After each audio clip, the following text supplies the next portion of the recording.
Terran Quill always knew he'd die in a blaze of glory. Just not quite like this, not on a dusty solar farm in the arse end of the universe. The sky was an uninspiring shade of gray, like a smudged chalkboard that had seen too many bad equations. He kicked a rock with the enthusiasm of a man who had too many rocks and not enough patience. It skittered across the barren ground, pinging off a solar panel with a satisfying clunk. "Another day in paradise," he muttered, voice dripping with as much bitterness as the synthetic coffee he'd been choking down since the company mysteriously stopped importing the real stuff.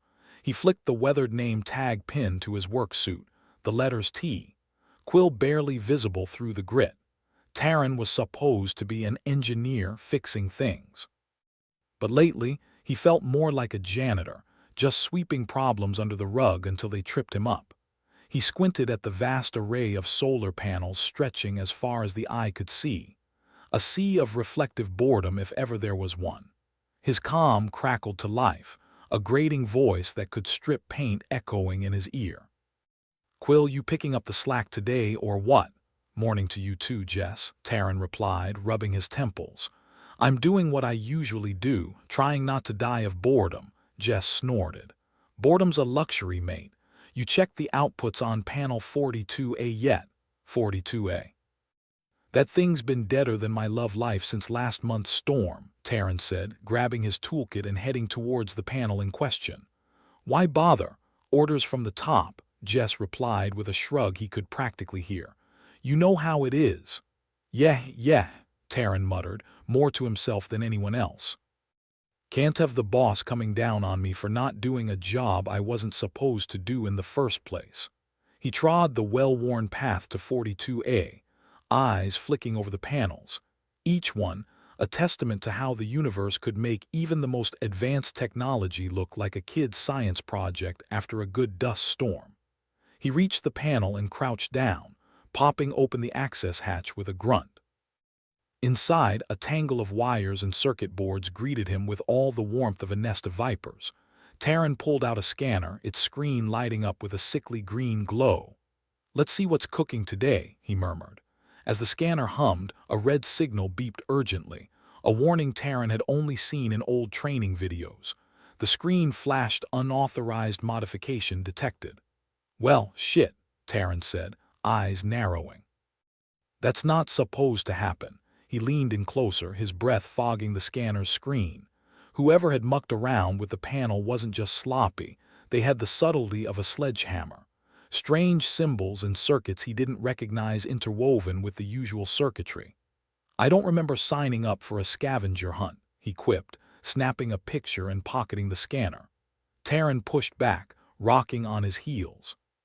He needed to get this info to Earth, but he'd bet his last credit that someone was watching the communications, probably sipping on a nice cup of schadenfreude. Back in the control room, Terran punched in the comm codes with all the finesse of a man who knew he was about to start a fire he couldn't put out. "Attention Earth Command, this is Terran Quill," he began, knowing full well nobody on Earth would recognize his name. "I've found something that makes the old solar farm cover story look about as believable as my grandma's alien abduction claims." The comms crackled, a disembodied voice slicing through the static. "Terran, you're breaking up. Could you repeat that?" Terran gritted his teeth. "I said, your lovely solar farm's been modded into a giant laser cannon. You might want to do something about that." Silence, then a harsh laugh. "Nice one, Quill. I needed a good laugh this morning." "I'm not joking," Terran insisted, pacing the cramped control room like a caged tiger. "This is real, and if you don't," the connection cut off with a definitive click. Terran stared at the comms panel, the empty silence mocking him. "Perfect," he growled. "Just perfect." He needed a new plan and fast, but first he needed someone he could trust. Someone who didn't think he was a few solar panels short of a complete array. He grabbed his portable comm device and dialed the only person who might listen, even if it was just to mock him. Pick up," he muttered. A sleepy voice finally answered. "Terran, this better be important." "I was just having a dream where I was drinking real coffee." "I think the universe has bigger problems than our caffeine addiction harm," Terran said. The farm's been turned into a superlaser, Harm chuckled. Oh, is that all? I thought it was something serious. I'm serious, Harm, this is. It's bad. There was a pause, a pregnant silence that suggested Harm was finally digesting the magnitude of what Terran was saying. All right, assuming you're not just having a solar-induced hallucination, what's the plan? I need to get this info out without tipping off the bastards who did this, Terran explained. Think you can help? Another pause, longer this time. I might know a guy who knows a guy, Harm said at last, but it's not gonna be easy. Easy's overrated, Terran replied. Tell me where to start. Harm gave him a rundown, a series of steps that sounded more like a recipe for disaster than a plan. But Terran listened, nodding along because what choice did he have? Thanks, Harm, Terran said finally. You might just have saved a small part of the universe. Don't get all mushy on me, Harm retorted. Just get the job done. The call ended and Terran was left alone with his thoughts. He glanced around the control room, taking in the outdated consoles, the blinking lights, and the faint smell of burnt circuits. It wasn't much, but it was his territory, his battleground. He had to move and fast, but not before he made one last, futile attempt to reach Earth. He punched in the code again, half expecting another brush-off. This time the voice on the other end was different, not the flippant tone of some underpaid operator, but something more menacing.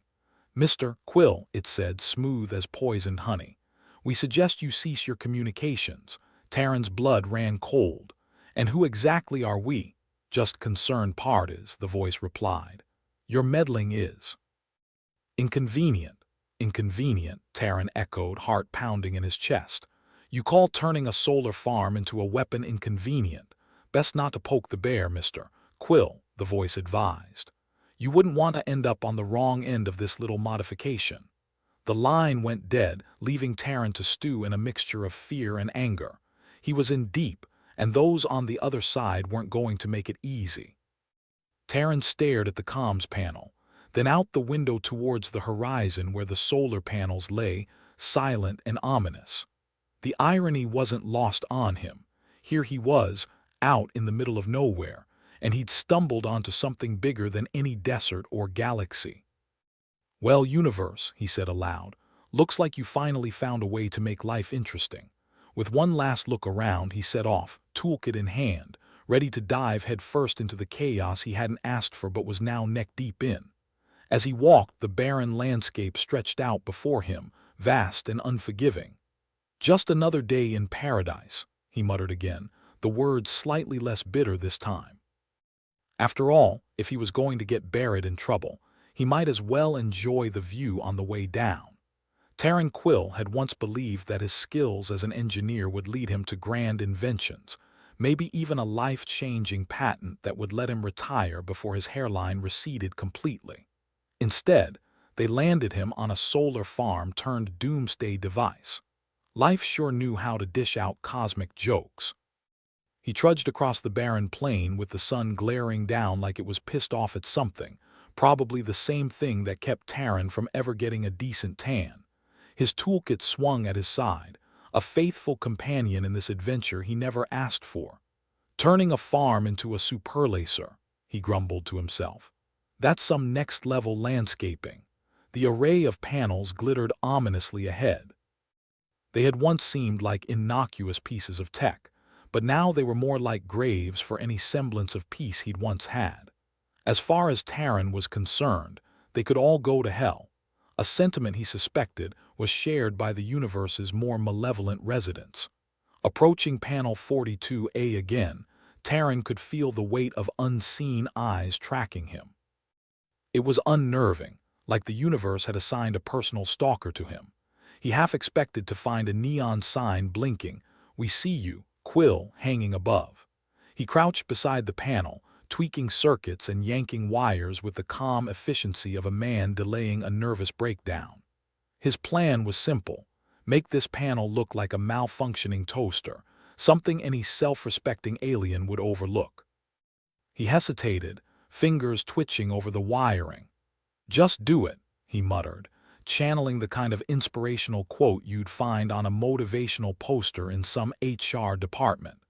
His fingers danced over the circuits like he was playing a particularly deadly game of whack-a-mole.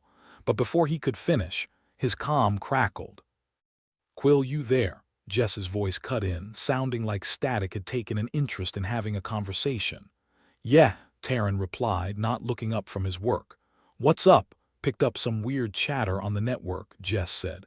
"Something about unauthorized activity. You wouldn't happen to know anything about that, would you?"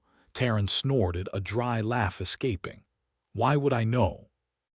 I'm just here to make sure our oversized mirror doesn't spontaneously combust." "Well, just keep your head down. The last thing we need is a face-off with the boss or worse," Jess warned, her voice trailing off. "Thanks for the pep talk," Terran shot back. "I'll be sure to keep my head attached to my shoulders." He disconnected, focusing back on the panel. The work was slow going. Each adjustment met with a chorus of beeps that made Terran's teeth grind like they were auditioning for a toothpaste commercial. As he reached for his scanner, the sky above him darkened momentarily, a shadow flitting across the sun. Terran glanced up, squinting. Nothing but the empty sky and creeping paranoia. "I swear, if I get abducted by aliens, I'm billing them for all my therapy," he muttered. The scanner beeped, jolting him back to reality. It was picking up something, signals encrypted and complex like a spiderweb of angry bees.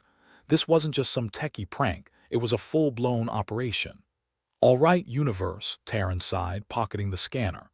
"You win. Time for Plan B." Plan B involved the kind of ingenuity that had gotten Terran through college, winging it with a side of desperation. He needed to outsmart the surveillance without letting on that he knew it existed. With a final tweak, he closed the panel, hoping it would now simply appear broken to a cursory glance. Of course, if the surveillance was half as good as it seemed, that would only buy him time he intended to use wisely. As he walked back towards the control center, he brainstormed. The surveillance was undoubtedly alien, advanced beyond anything he'd ever seen, and it would take more than a patch job to fool it. He needed to think like an engineer, not an employee on the verge of a mental break. Once inside the control room, he plunked himself down in front of the console. Every machine in here was connected to the network, and that meant they were potential allies in his fight. He needed to turn the surveillance against itself. Terran pulled up the interface, tapping into the security protocols with the finesse of a man who'd spent too many nights hacking his way into restricted systems for fun. Each beep and click was a step closer to turning this shack into the eye of a storm. He set the machines to loop false data, a feedback loop of normal operations, masking any real activity like a cloak made of white noise. If the aliens were watching, they'd see nothing more than a monotonous stream of predictable readings. "Take that, you intergalactic peeping toms," Terran muttered, programming the final commands. He watched the data feed shift, his heart beating a drumroll of nerves. The machines hummed, a symphony of cooperation. Outside, the sun dipped lower, casting long shadows over the panels. Terran leaned back, rubbing his eyes. This wasn't a victory, not yet, but it was a start.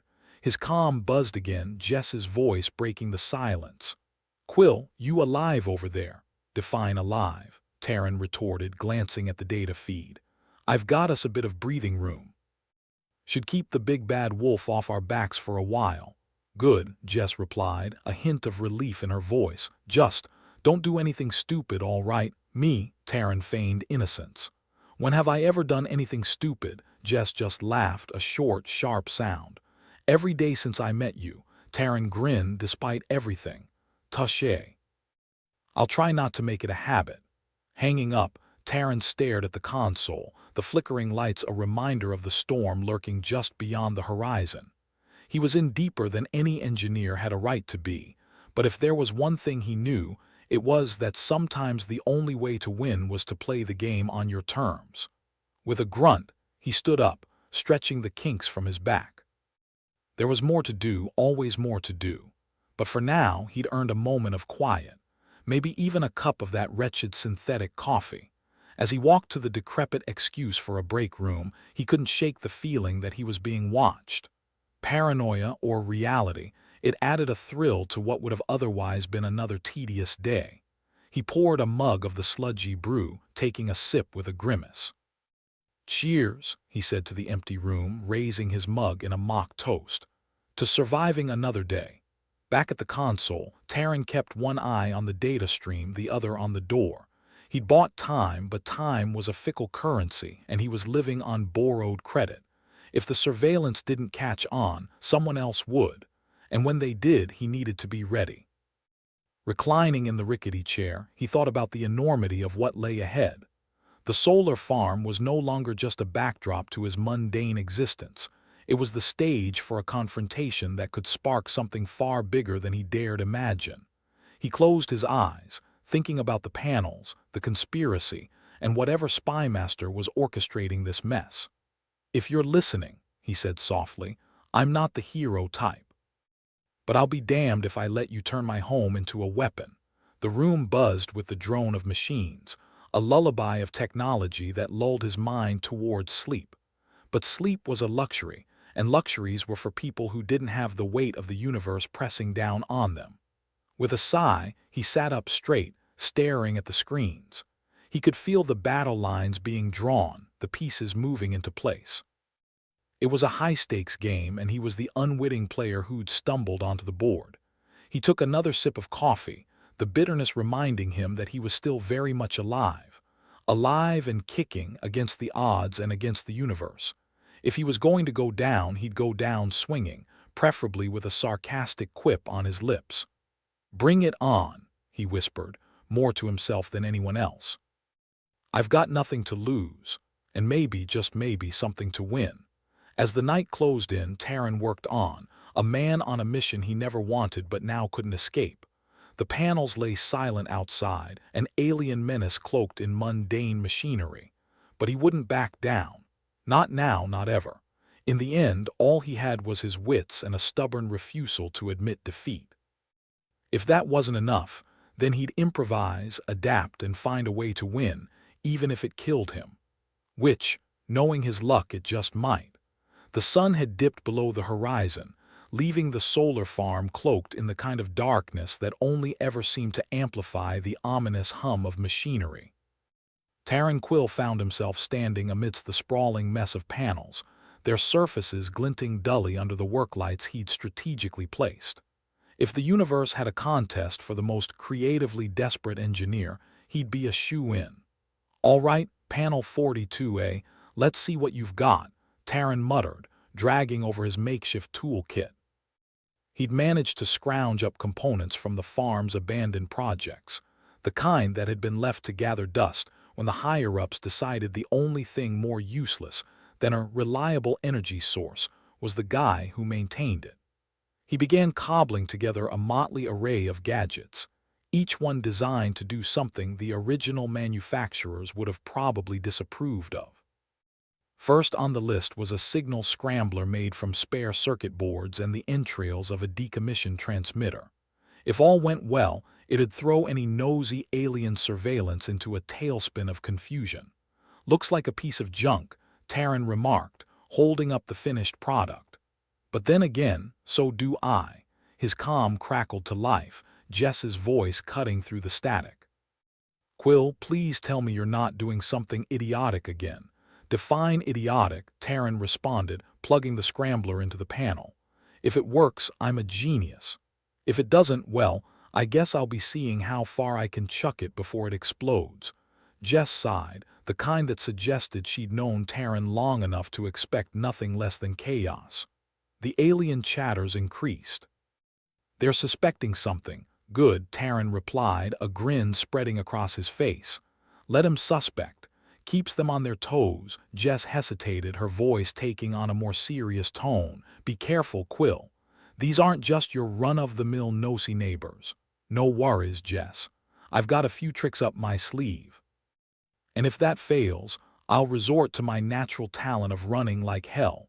"Your funeral," she said, but there was a warmth in her voice that suggested she might, against her better judgment, actually care about this stupid mess he'd thrown himself into. He closed the connection and turned his attention back to his work. The tension was rising, a tangible thing that clung to the air like the smell of burnt coffee. And yet, there was an odd comfort in the madness. Terran had always thrived when the stakes were impossibly high. Next on his makeshift agenda was a device to create false energy spikes. Using components meant for measuring solar output, he jury-rigged a contraption that would, ideally, confuse any monitoring systems into thinking the panels were malfunctioning. If the aliens wanted to play hardball, Terran was more than happy to oblige. As he adjusted the output levels, a thought struck him. Here he was, using tools meant for progress to create chaos. The irony was not lost on him. He was like a techie Mac jiver, minus the mullet and overly earnest life lessons. "Let's see you figure this one out, you extraterrestrial busybodies," he murmured, flipping the switch with a flourish. A moment later, the control panel buzzed to life, reading the spikes exactly as Terran had intended. He allowed himself a small fist pump. This was his signature move, a combination of ingenuity and sheer stubbornness that had gotten him through more than one tight spot. But it wasn't long before his victory dance was interrupted by a low, resonant hum, a sound that seemed to vibrate through his bones. Terran froze, listening intently. The aliens were upping their game, and if he wasn't careful, he'd find himself in a whole heap of trouble. "Note to self," he said aloud, "don't celebrate until the fat lady sings, or until the alien ship stops trying to beam you up." Returning to the task at hand, he surveyed the control room's interface. Every reading, every blip was another piece of a puzzle he was determined to solve. He needed to set up a decoy, something that would draw attention away from his real work. He set to work on a rudimentary holographic projector, salvaging parts from a derelict cleaning bot whose time had come and gone. Within minutes, he had a setup that would display an image of himself tinkering with an adjacent panel, an illusion to buy him more time. "Why do I feel like I'm part of some low-budget sci-fi movie?" Terran mused as he activated the hologram. The projection jittered slightly, but from a distance, it would do the trick. The control console beeped, a new alert flashing across the screen. Terran frowned, leaning closer. The aliens had deployed surveillance drones, their paths zigzagging across the farm like a particularly paranoid swarm of bees. "Looks like they're not fans of my handiwork," Terran muttered, tapping commands into the console to monitor the drones' trajectories.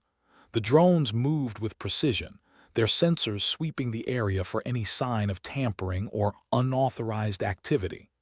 Terran couldn't help but admire their efficiency. They were relentless, tireless, and probably had better job security than he did. But Terran wasn't about to be outsmarted by a bunch of flying toasters. He set up a grid to track their movements, identifying patterns in their surveillance sweeps. He'd need to act fast, each second bringing them closer to discovering his ruse. With a deep breath, Terran initiated the final phase of his plan. He activated the feedback loop he'd set up earlier, sending a cascade of false data through the network.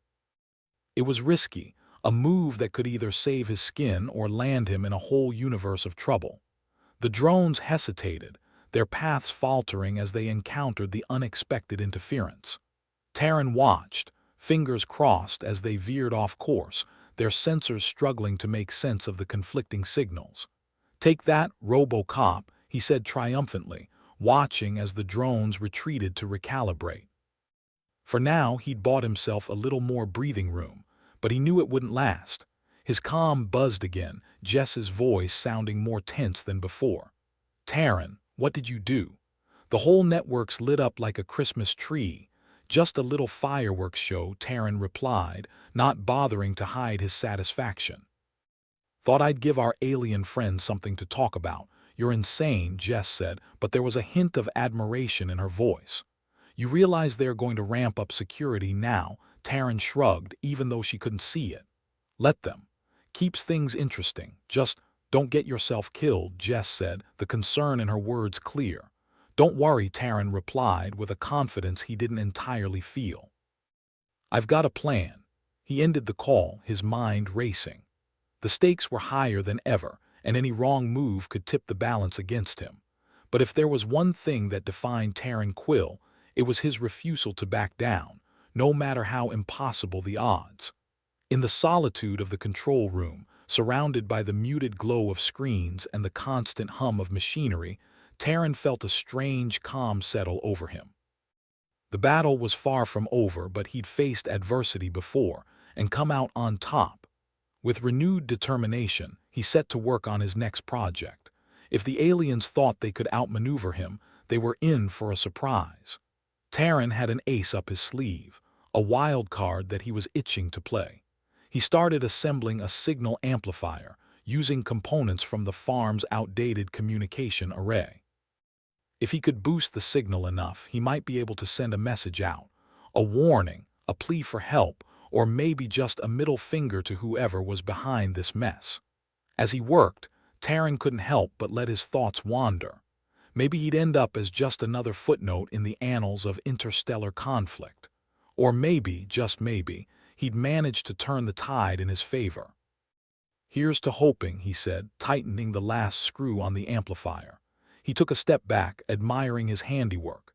It wasn't pretty, but it was functional, just like him. With a sense of grim satisfaction, Terran powered up the device, watching as the signal strength climbed higher and higher. It was a gamble, but one he was willing to take.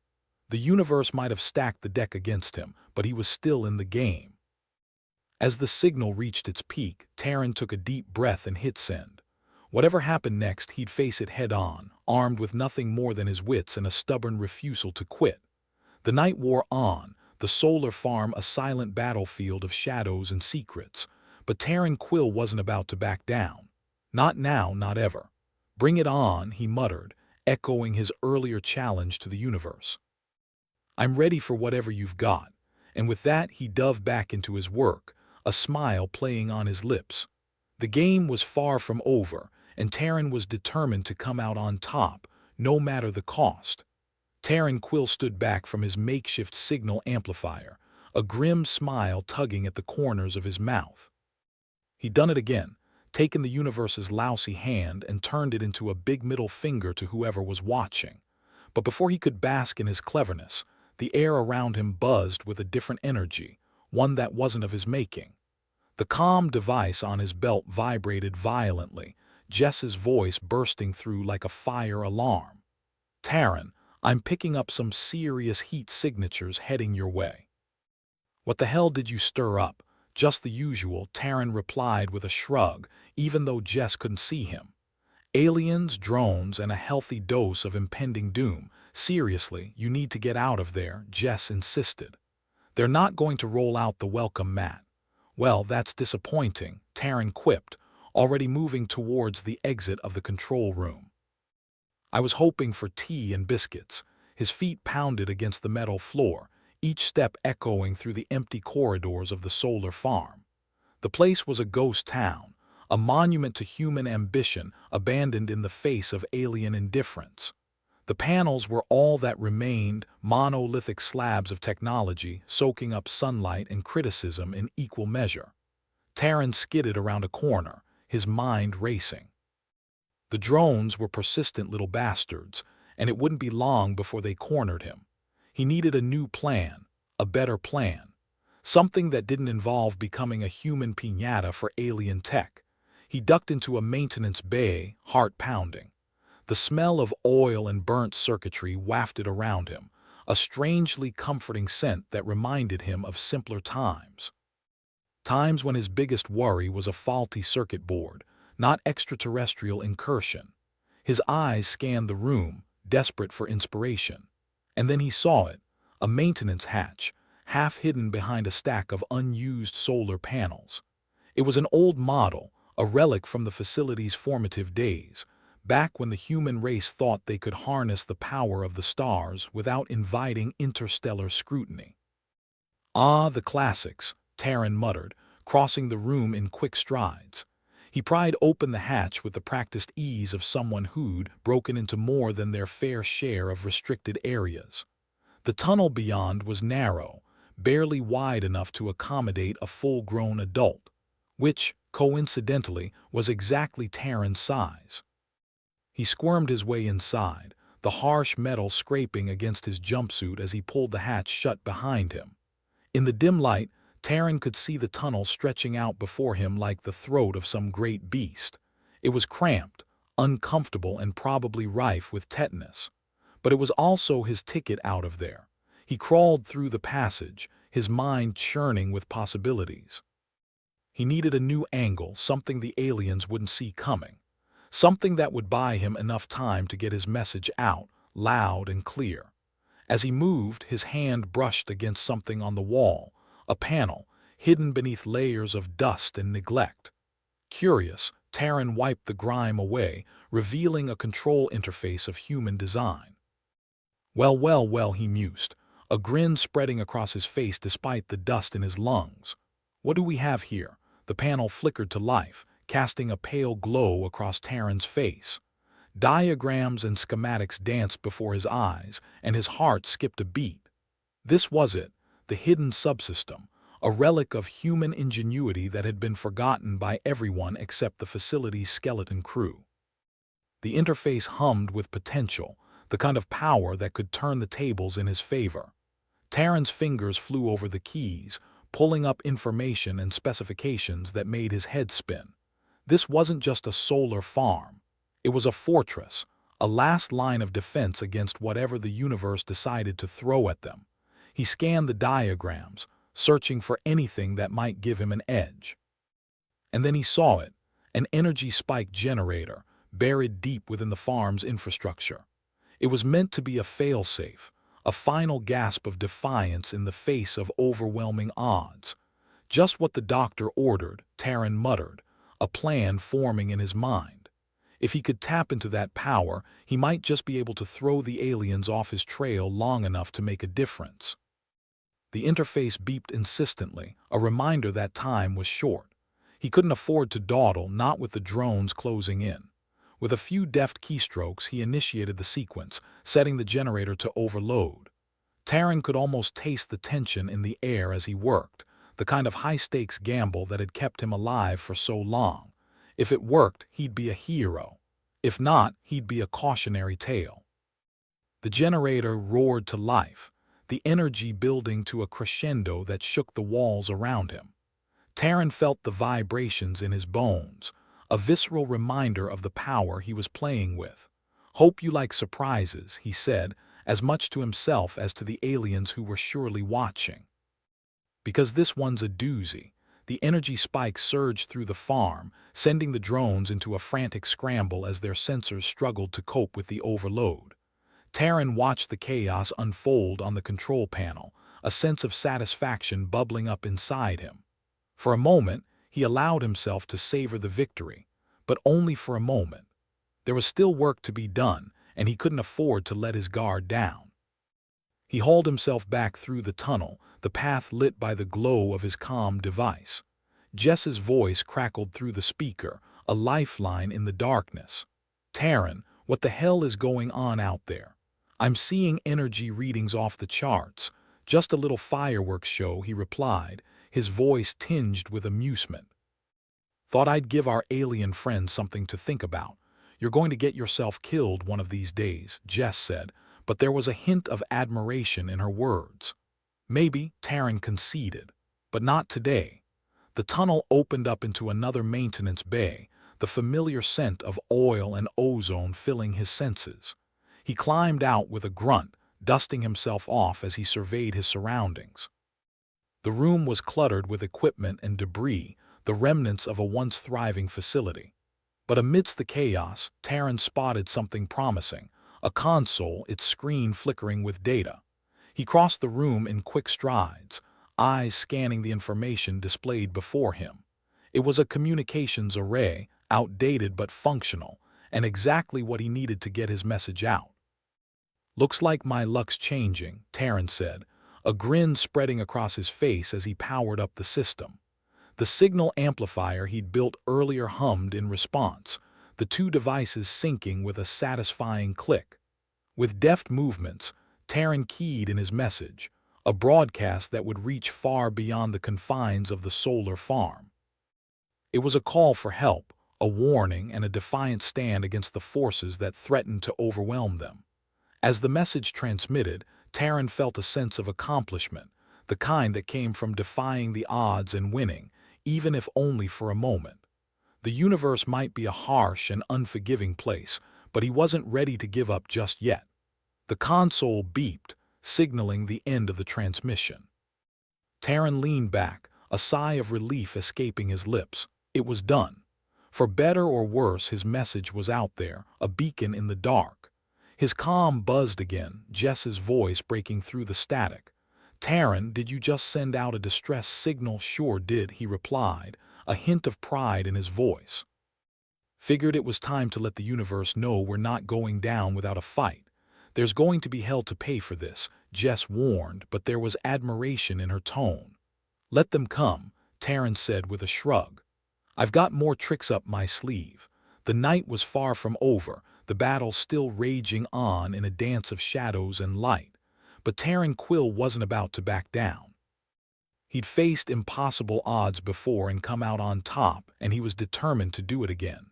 With a renewed sense of purpose, Terran turned his attention back to the console. There was still work to be done, and he wouldn't rest until the solar farm was secure, and the aliens were left scratching their heads. "Bring it on," he muttered, echoing his earlier challenge to the universe. "I've got all night." The sight in front of Terran was a nightmare dressed as a daydream. The superlaser was humming with the kind of low, ominous vibe that spelled doom in every language. If he'd had a dime for every doomsday device he'd seen, he'd have exactly one dime, because this was uncharted territory, even for him. The control panel blinked at Terran like a one-eyed monster, just begging for someone to come and poke it. And Terran, he was just the kind of idiot to oblige. "Ah, technology," he muttered to himself, fingers skittering over the interface. "Proof that humans can take their worst ideas and make them worse." Meanwhile, his comm crackled to life, Jess's voice cutting through the static like the world's most sarcastic knife. "Terran, what's the situation?" "The readings are through the roof." "Well, Jess," he replied, swatting away the encroaching doubt like a particularly persistent gnat, "if you're looking for a front row seat to a disaster, you're in luck. It's practically Black Friday over here, but the sales are on explosions." "You're not funny, Terran," Jess snapped, though he could hear the exasperated fondness behind her words. "You're going to need more than bad jokes to get out of this one." Terran leaned back from the console, rubbing the bridge of his nose. The weight of exhaustion was a familiar cloak over his shoulders, whispering sweet nothings about surrender. But then again, giving up had never been his style. Sure, this wasn't a fair fight, but fairness was a luxury he'd never had anyways. The superlaser's activation sequence was humming along nicely, like a train headed straight for a cliff. And he was the hapless conductor, desperately shoveling coal to keep this crazy ride on the tracks. You ever feel like the universe has it out for you, Jess? Like maybe you cut in front of some celestial being in line for coffee, and now it's personal. "Every damn day," Jess answered, the calm hissing with the barely contained tension of the moment. "But I don't have the luxury of existential crises. I've got you to worry about." Terran let out a dry chuckle, the sound more sandpaper than silk. "Guess it's time to put my faith in good old human stupidity." "It's gotten us this far, right?" The control panel beeped, a relentless reminder of the stakes. Somewhere in the labyrinth of abandoned corridors, the drones were closing in. They were always closing in, like some cosmic joke with terrible timing and even worse punchlines. He didn't have the time to give in to fatigue. He couldn't let the superlaser activate. The consequences would be catastrophic. Not to mention, it would ruin his day. He adjusted his grip on a multitool, feeling the heft of metal against his palm as if it could somehow anchor him to reality. He needed a plan, and he needed it yesterday. "All right," he muttered, his voice bouncing off the metal walls. "Think, Quill. What's the one thing they don't expect?" Humans had a knack for doing the unexpected, mostly because they rarely thought things through. It was a trait Terran planned to exploit. The subsystem he'd found earlier was a relic of that very human ingenuity, the kind of old-school trickery that might just save his sorry hide. He set to work, rerouting power from the superlaser into the subsystem. It was a long shot, a desperate move that had a 99% chance of ending in failure and a 1% chance of ending in slightly less spectacular failure. As he worked, his mind wandered back to simpler days when the biggest threat was missing a shipment of real coffee. How he missed those days. Now, he was up to his neck in alien tech and bad decisions. Jess, if this works, I'm buying us both the best damn cup of real coffee this side of the galaxy, he promised, pausing only to wipe a streak of oil from his cheek. If it works, she replied, voice tinged with skepticism and hope in equal measure. If it doesn't, you'll owe me a funeral. No worries there, Taryn said, a smirk tugging at his lips. I've always been more of a cremation guy. With that, he made the final connections, watching with bated breath as the system came alive under his hands. The flickering lights of the control panel were a symphony, not that kind of symphony, mind you, something more akin to a jazz band having a very bad day. The superlaser's system stuttered, a hiccup that sent a ripple of relief through Taryn. Maybe, just maybe, he could still pull this off. Maybe he could trick the drones into thinking the whole array was malfunctioning. A classic human bluff. There was a beauty to deception, a simplicity that either worked or didn't. And today he needed it to work like his life depended on it, because it did. Jess, tell me you're seeing this, he said, watching the superlaser's power levels falter on the display. I see it, Jess replied, her voice carrying a note of disbelief. I don't know how you did it, but you might just have some time. Don't get cocky. Who, me? Mr. Humble, Taryn replied, even as he felt a swell of triumph. It was short-lived. The situation was still dire and he needed to stay sharp. The drones were getting closer now, their mechanical buzz a constant threat. He had to move to get to the heart of this mess and finish what he'd started before the whole place went up in flames or lasers, as it were. He navigated the corridors with the finesse of someone who'd spent more time running away than running towards. The facility was a maze of steel and shadows, every corner a potential ambush, every detour a chance to lose himself. Jess, keep an eye out for me, he said, his breath coming in short, controlled bursts. I'll have to play hide-and-seek with these drones if I want to get anywhere. You've got it, Taryn, she replied. Just be careful. Always am, he lied, flashing a half-hearted grin at no one in particular. His path took him deeper into the belly of the beast, where the real work was done. The superlaser's core was a monstrous thing, all pulsing lights and humming power like the engine room of hell itself. Taryn moved with purpose, glancing over his shoulder every few seconds to ensure he wasn't about to become the feature presentation of a very lethal show. His heart was a drum against his ribs, a constant reminder of the stakes. It was time to put his gamble to the test. He approached the core, fingers dancing over the controls with the practiced ease of a man who'd spent more hours than he cared to admit tinkering with things he had no business touching. All right, you oversized flashlight, he declared, squinting at the readouts. Let's see just how bright you can shine. He initiated the sequence, watching as the system responded to his commands. The power surged, a wave of energy that threatened to sweep him away if he wasn't careful. It was a delicate dance, one that required every ounce of skill he possessed. Jess, I'm going to need you to monitor the output, he said, his voice sharp with concentration. If it spikes, we're in trouble. On it, she replied, her words crisp and professional despite the chaos. The drones were closer now, their whirring like the breathy whispers of death itself. But Taryn was in his element, the thrill of the challenge a balm to his weary soul. If he could just hold things together for a little while longer, he might just pull off the impossible. The superlaser's systems flickered again, a warning sign that it was on the edge. He could feel it in the air, the tension coiling like a spring, ready to snap at the slightest provocation. Come on, he muttered, coaxing the system to behave. He was close, so close he could almost taste victory, or maybe that was just the tang of adrenaline. Output stable, Jess reported, her voice a lifeline in the storm. For now. But you'd better hurry. Wouldn't dream of dragging this out, Terran replied, adjusting the flow of power one last time. With a final flourish, he locked in the settings, praying to every deity he'd ever ignored that it would hold. The system hummed, the superlacer's power redirected and contained, for the moment. He allowed himself a moment of satisfaction, a brief respite in the madness. But it was fleeting. The drones would be on him any second and he needed to move. "Jess, if you've got a plan, now's the time," he said, his voice laced with urgency. "I might have an idea," she replied, a note of mischief coloring her tone. "But you're not going to like it." "At this point, I'll take anything," Terran admitted, already heading for the nearest exit. "Lay it on me.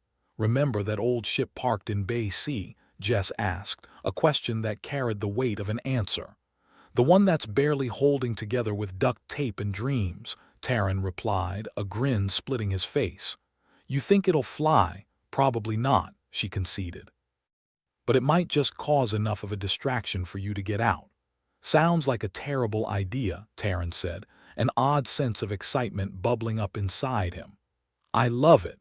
With renewed determination, he dashed down the corridor, the threat of capture nipping at his heels like a particularly persistent terrier. The drones were relentless, but so was he. The hangar loomed before him, a cavernous space that held the promise of escape or disaster. The ship was exactly where he remembered, a patchwork of metal and regret, but it was his only chance. "Jess, I hope you're ready for some fireworks," he said, sprinting to the ship and firing up what passed for its engines. They sputtered to life with a cough and a wheeze, a testament to human resilience or stupidity. "I'll handle the launch," Jess replied, her voice a steady anchor. "Just get to the cockpit and hold on." Terran clambered aboard, the ship's interior as familiar as it was shoddy. It was cramped and uncomfortable, but it was also his ticket out of this mess. "All right, you rust bucket," he muttered, strapping himself in. "Let's see if you've still got it." The ship shuddered as the engines roared, the floor vibrating beneath his feet. It was an ungainly beast, but it was moving, and that was all that mattered. As the hangar doors opened, Terran cast one last glance at the solar farm, the place that had been both prison and sanctuary. It was a hellhole, sure, but it was his hellhole. "Goodbye, you beautiful disaster," he whispered, a hint of fondness in his voice. The ship lurched forward, leaving the drones and the chaos behind. Terran could feel the weight lifting from his shoulders as he ascended, the promise of freedom drawing him ever upwards. "Jess," he said, a smile tugging at his lips, "remind me to never do that again." "I'll add it to the list," she replied, laughter in her voice. "But knowing you, it won't stick." Terran chuckled, the sound of it a balm to his frayed nerves. The night was far from over, but for the first time in a long while he felt like he might just have a fighting chance. As the ship soared into the stars, he allowed himself a moment to breathe. The universe was still out there, vast and unknowable, but for now he was content to be alive. "Bring it on," he murmured, the words a challenge to whatever lay ahead. "I'm just getting started." As the decrepit ship wheezed its way into the void, Terran took a moment to reflect on his current predicament. No real coffee, a superlacer that could slice moons like a hot knife through butter, and a ship held together by the interstellar equivalent of chewing gum and wishful thinking. "Just another day," he muttered, tapping a finger against the cracked control panel. "Jess, any chance I can get a status update before this thing decides to retire mid-flight?" The comm crackled to life with Jess's voice, equal parts static and sarcasm. "Well, Captain Quill, you've successfully managed to piss off the aliens and confuse their drones. They are scrambling like headless chickens, if chickens had heads full of advanced targeting systems and a penchant for destruction. Headless chickens with murder on the menu. Sounds like a party I wouldn't want to attend. What about the superlacer? Is it behaving like a good little death machine, more or less? You've got it under control for now, but the core's still pretty finicky." "It's like trusting a toddler with a hand grenade. Great. Nothing says fun like imminent death from a toddler's tantrum." Terran grimaced as the ship shuddered, mimicking his own nerves. "How's the alien chatter? They're scrambling their signals, but it's the equivalent of trying to order dinner in a restaurant during an asteroid shower. Confused, chaotic, and people just end up getting burned good. Let's keep them dancing. Any idea how long before they realize we've been toying with their toys? Not long enough for your taste, I'd bet. Better make it quick, Terran. With that nugget of encouragement, Terran turned his attention to the task at hand. He'd spent more time than advisable poking around the bowels of the solar farm, picking its bones clean in search of ideas. And now, those ideas needed to pull off a miracle. "All right, you unholy mess of technology," he muttered, finding a sliver of confidence in the chaos. "Show me what you've got." He rerouted power through the scrambler, fingers flying over the controls. The signal amplifier was still thrumming along, a testament. Damn, he hated that word. A reminder of human ingenuity at its finest, or at least human ingenuity when it had run out of better options. "Jess, I'm going to see if I can confuse their systems even further. If they think the solar farm's turning on them, they might back off long enough for us to slip through." "Sounds risky," Jess replied, the calm crackling like a sarcastic ghost. "But then, you've never been one for playing it safe. Safe is boring. Besides, what's the worst that could happen? We get blown to bits. At least we won't have to suffer through another day without real coffee. Always a silver lining with you, isn't it? Silver linings and rust buckets, that's my life." As Terran finessed the controls, the solar farm's dormant panels flickered to life. The alien systems, already on edge, detected the activity and began to react, executing defensive protocols with the sort of precision only artificial intelligence could muster. Which was to say, not much better than any overworked human who'd skipped breakfast. "Jess, you seeing this? Looks like they're trying to lock it down. Yeah, they're freaking out. If you can keep them busy, we might just have a shot. Freaking out's good. Let's see if we can turn this into a full-blown panic." Terran dialed up the output, watching as the display lit up with warnings that would have worried him if he wasn't so focused on the bigger picture. The solar farm was a relic, but in its day, it had been a marvel of over-engineered human achievement, and Terran had every intention of using that to his advantage. The superlaser, meanwhile, continued its ominous hum, a hungry beast waiting for its next meal. "I got your eye on that laser, Jess, like a hawk watching a particularly tasty mouse. Which, incidentally, is how I imagine the aliens look at us. Charming as always, just trying to keep it real." As the drone systems attempted to recalibrate, Terran seized the opportunity to sow further discord. The scrambler sent out pulses of interference, weaving a web of confusion that sent the alien systems into a spiral. Lights blinked erratically across the array, a strobe of technological chaos that was oddly beautiful in its potential for disaster. "Keep it steady, Quill," he murmured to himself, focused on the delicate balance between brilliant strategy and complete catastrophe. "You're pulling it off, but don't push too hard," Jess interjected, her voice the calm in his storm of doubt. "Pushing's what I'm good at," he replied, tweaking the settings with surgical precision. "You know what they say about all work and no play, that it's a good way to end up a charred husk in a forgotten corner of space." Exactly. As if on cue, the alien systems reared their heads, desperately trying to wrest control back from the magnetic grip of Terran's improvisation.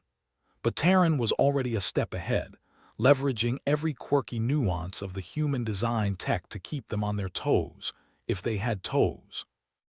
"Got them on a merry-go-round, Jess. How's our window looking?" he asked, adrenaline sharpening his every move. "Looks like we've got a clear path, but it won't stay that way." They're like kids with a new toy, confused but dangerously curious. "I'll take what I can get." The ship's thrusters kicked in, propelling Terran further from the solar farm's clutches and into the welcoming arms of uncertainty. The backdrop of stars loomed large, an endless expanse that offered both the promise of freedom and the threat of the unknown. He leaned back in his seat, tension easing by degrees as the immediate danger receded. But he wasn't naive enough to believe it was over. Far from it. The dance with the aliens had merely shifted to a new stage, one where the rules were even less forgiving and the stakes infinitely higher. "Jess, you with me?" he asked, needing her voice to tether him to sanity. "Always. What's next?" He echoed, a wry smile tugging at his lips. "Next, we figure out how to stay one step ahead of an entire alien fleet without getting vaporized in the process. Piece of cake, right?"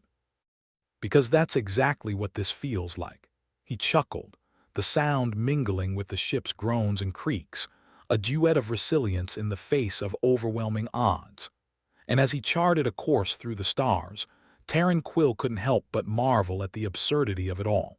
A human, a handful of makeshift devices, and a universe that seemed intent on reminding him just how small he really was. Yet even in the face of such vastness, he found a hint of comfort. For in the darkness of space, a single spark of defiance could light the way. And Terran, ever the gambler, was betting everything on that spark. "Jess," he said, his voice steady and sure. "Let's see how far we can push this before it all comes crashing down. I'm with you, Terran." To the bitter end. And with that they plunged into the stars, leaving behind the chaos of the solar farm and the threat of alien annihilation for whatever lay ahead. It was reckless, it was foolhardy, but it was all they had. And sometimes, as Terran was keenly aware, all you had was more than enough. The ship's control panel glowed like Christmas lights in a hurricane, blinking warnings that would make any sane person dive for the escape pod, if this wreck even had one. Terran Quill, however, wasn't exactly sane. He leaned over the mess of controls, his fingers dancing with the kind of desperate precision of a gambler on a losing streak. The task was simple: create a feedback loop that would send the alien systems into a tailspin while keeping their superlaser from turning their ship into so much space debris. Easy, right? "Jess," Terran called through the calm, voice jittery with caffeine withdrawal, "what's the status on our metal friends?" "Doing their best impression of a drunk octopus trying to play the drums," Jess replied, crackling through the speaker with the auditory equivalent of a smirk. "Still better than our last band practice," Terran mused, adjusting a dial that probably hadn't been touched since disco was all the rage. "Hey, we had style." "Sure, if style means blowing out eardrums. Anyway, keep an eye on their signals. I'm about to give them something to really dance to." Terran adjusted the scrambler, sending out a wave that would twist the alien drone signals into a Gordian knot. He was betting on one thing: the aliens, with all their superior tech, hadn't accounted for human idiocy. A risky bet, but it was all he had in his pocket. "Here goes nothing," he muttered, initiating the feedback loop with a flick and a prayer, the latter being more of a sarcastic gesture than anything else. The ship groaned in response, a sound Terran had come to associate with both impending doom and begrudging compliance. "Quill, it's like you're playing chess with a hammer," Jess commented, somewhere between admiration and just plain disbelief. "Hey, sometimes you need to smash a few pawns to win the game," he retorted, watching the readings as the solar farm's panels came alive. He could imagine the aliens, scrambling to make sense of the chaotic input their systems were receiving. An orchestra directed by a conductor who'd forgotten the sheet music. The panels began to hum in unison, a sound that was both eerie and oddly comforting. The superlaser, still a beast lurking beneath the surface, started to react as well. Its core pulsed like a heartbeat, faster than usual, which was only slightly terrifying. "Jess, that laser's still trying to decide if it's a pet or a predator. Keep it on a short leash. Like I'm letting that thing off the hook with you around," she shot back, the edge of her voice as sharp as a knife. "How's the feedback loop coming along? Once they realize they're getting fed nonsense, they'll probably back off, but it's a waiting game." "Great, my favorite kind. The best part is when the stakes are life and death," Terran added, tweaking the amplifier to increase signal distortion. The panels flickered and buzzed, seemingly on the verge of collapse, and possibly taking him with them. Terran's fingers flew over the controls, setting off a chain reaction that sent a jolt through the system. The superlaser, now caught in the loop, began to cycle through power phases like a computer stuck on restart. Captain Quill, you've officially turned our ship into the galaxy's most unintentional light show, Jess observed dryly. Tell that to the aliens. They're about to get the bill for this performance. The alien drones, confused by the false readings and interference, hesitated in their assault. Terran's gamble was working, though the margin for error was thinner than an accountant's smile. Jess, keep the scrambler running hot. If it overloads, we're toast. Wouldn't dream of it, Captain. The solar farm, now a kaleidoscope of misdirection, sparked and whirred. Each malfunction was another layer of deception, a testament to human ingenuity or sheer laziness depending on who you asked. Got any more tricks up your sleeve, Quill? Jess inquired, her voice a mix of hope and resignation. Just one more, Terran said, reaching for the final control switch. Time to play the wild card. With a deft flick, he sent a surge through the solar panels, creating a brilliant, synchronized flare that blinded sensors and overloaded circuits. The aliens, already struggling with Terran's erratic interference, were caught off guard. Their systems buckled under the strain, unable to discern real threats from the phantom ones Terran had conjured.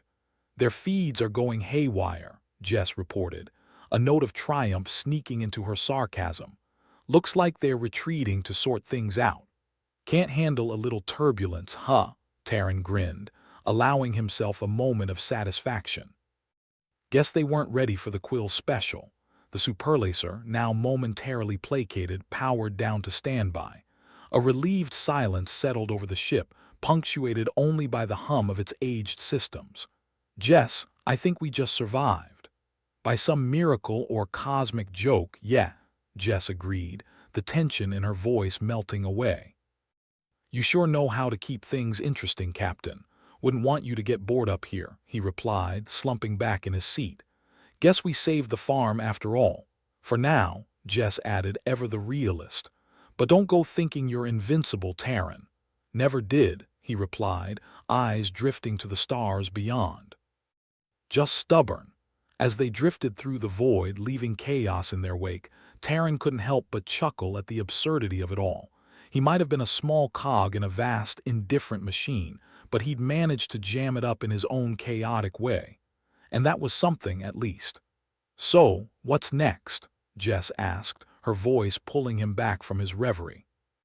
Terran thought for a moment, considering the endless possibilities and dangers that lay ahead. I hear Mars has a decent bar. Might be worth checking out. Only if they have real coffee, Jess replied, already plotting their course. Together they turned their battered ship toward the stars, ready for whatever new madness awaited them. Because for Terran Quill, the journey was never about where he was going. It was about the ride, the thrill of the unknown, and the satisfaction of defying the odds, one insane gamble at a time. He checked the controls once more, ensuring everything was in its precarious balance. Ahead lay more dangers, more chances to test his mettle against a universe that seemed hell-bent on his destruction. But for now, he had Jess, his ship, and a defiant grin plastered across his face. And sometimes that made all the difference. Jess, set the course, Terran said, eyes fixed on the shimmering expanse before them. Let's see how far we can really go. On it, Captain, Jess replied, her words a loyal echo in the darkness. As the ship powered up, its engines roaring to life, Terran felt a rush of exhilaration. The universe might be vast and hostile, but he had no intention of going quietly into the night. Not today, and certainly not ever. With a final nod to the chaos behind them, Terran Quill and Jess soared into the unknown, ready to tackle whatever lay beyond the next star. It was reckless, it was foolish, and it was exactly what they did best. Because in the end, it wasn't about winning. It was about going down swinging, with a smile on your face and a defiant glint in your eye. And that, as far as Terran was concerned, was the best way to live. Terran Quill sat in the captain's chair, legs kicked up on the console, staring out at the vast expanse of nothingness. The aftermath of their latest cosmic misadventure hung in the air like the last notes of a bad karaoke performance. The adrenaline was fading, replaced by the familiar fatigue of a gambler who'd just beat the house. "Jess," he said, rubbing the back of his neck as if trying to massage out the stupidity of their recent escapade, "ever get the feeling that we're just a couple of monkeys banging rocks together while the universe watches and laughs?" Jess's voice crackled through the comms with the comforting cynicism of someone who'd seen one too many space disasters. "Sounds about right. But at least we've got good aim. Well, we sure hit something. Hard to believe we didn't end up as dust in the galaxy's most pathetic fireworks display." "Give it time," Jess replied dryly. "There's always next week." Taryn chuckled, the sound mingling with the hum of the ship's barely functioning systems. He leaned forward to check the readings on the solar farm, now a testament to human tenacity and the ability to turn chaos into opportunity, or at least avoid immediate obliteration. The panels gleamed in the starlight, deceptively serene given their role in the recent ruckus. Taryn knew better. They were as trustworthy as a politician with a secret grin. "Time to make sure these things can't be turned into a planetary barbecue again," he muttered, pulling up the schematics on the console. "Good plan. I'd hate to explain to the next aliens why their sensors are picking up disco lights in the middle of nowhere," Jess said. "And speaking of explanations, care to enlighten me on how we're gonna fix this mess?" "Carefully," Taryn replied, tapping through the control panel like a pianist with a grudge, and with a healthy dose of swearing. "Always the optimist, Captain." He grinned, but his focus was on the schematics. If he could reroute some of the power from the more volatile sections of the farm, maybe, just maybe, he could prevent the superlaser from throwing another tantrum, or blowing them to kingdom come. Either would be preferable to their current status of galactic nuisance. Taking a deep breath, he began the delicate process of rewiring, his fingers moving with a sureness that belied the circus of uncertainties in his head.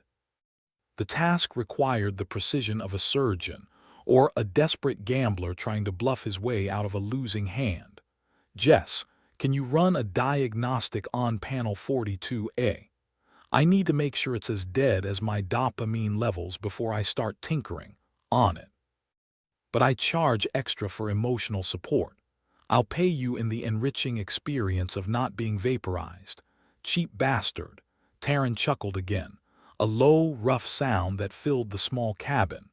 For all their bickering, Jess was the best partner he could ask for, a voice of reason in his otherwise chaotic world, even if she enjoyed reminding him of his shortcomings. As he worked, his mind wandered to their recent dance with disaster. The aliens, despite their technological superiority, had been thrown for a loop by what amounted to a cosmic prank.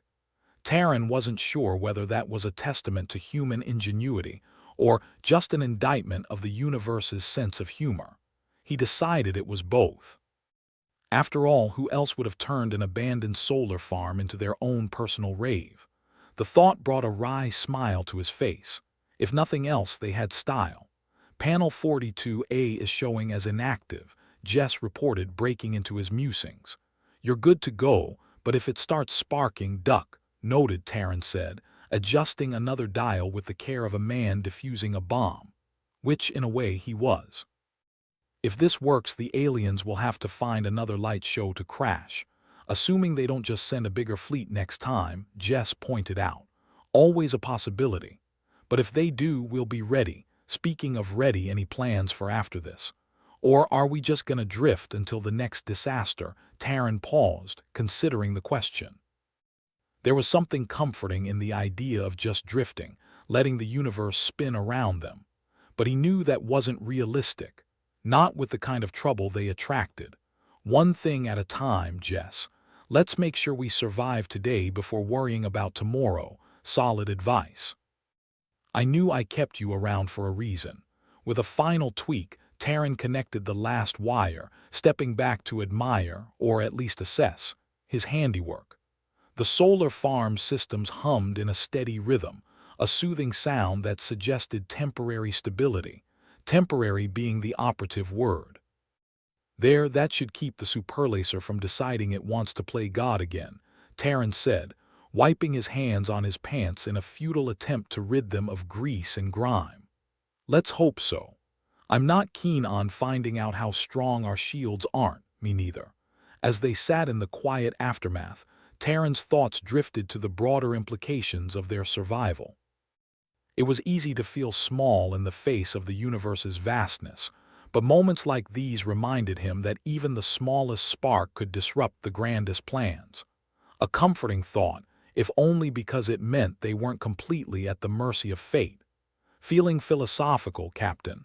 Jess asked, sensing the shift in his demeanor.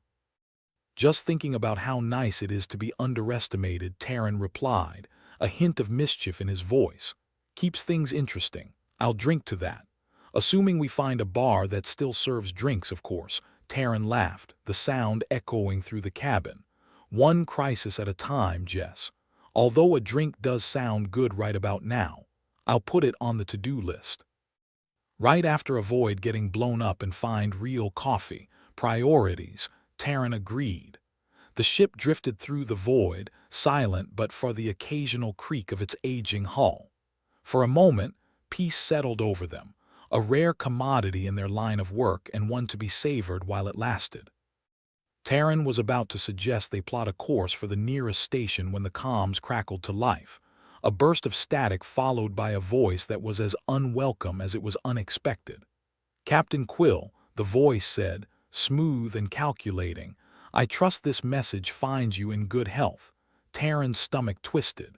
He recognized that voice, and it was one he'd hoped never to hear again.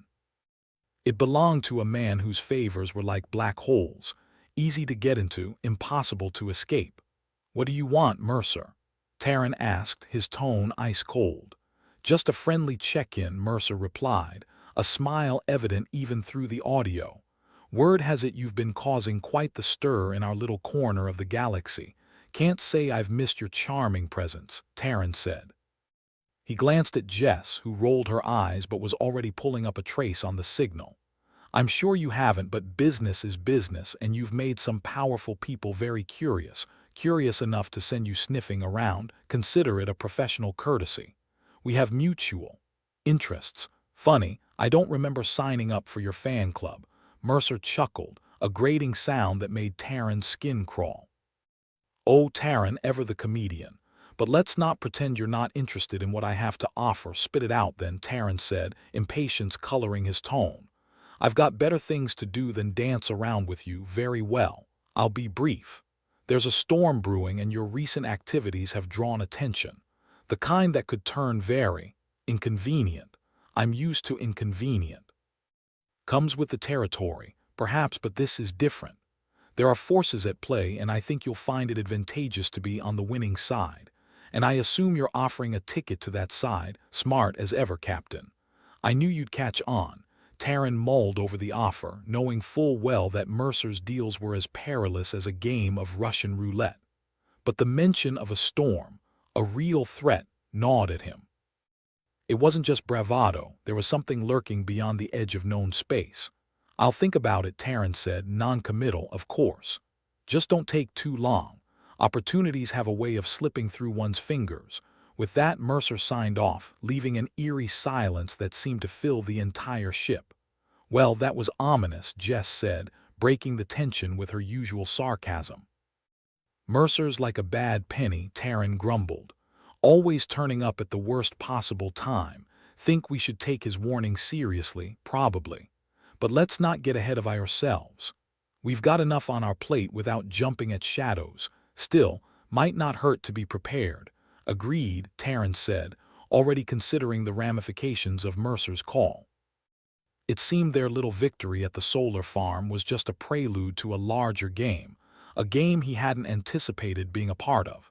But as always, they'd face whatever came their way with grit and gallows humor. It was what they did best. Jess, let's get moving, he said, turning his attention back to the controls. And keep an ear out for any more friendly warnings. On it, Captain. Where we headed? Anywhere but here, Terran replied, plotting a course into the unknown. The ship's engines roared to life, a familiar sound that was both comforting and exhilarating. As they sped away from the solar farm and into the vastness of space, Terran couldn't shake the feeling that this was just the beginning. But whatever the universe had in store, they'd face it head-on, armed with nothing but their wits and a penchant for chaos. Because in the end, it wasn't about winning. It was about surviving, thriving, and defying the odds, one insane gamble at a time. And for Terran Quill, that was the only way to fly.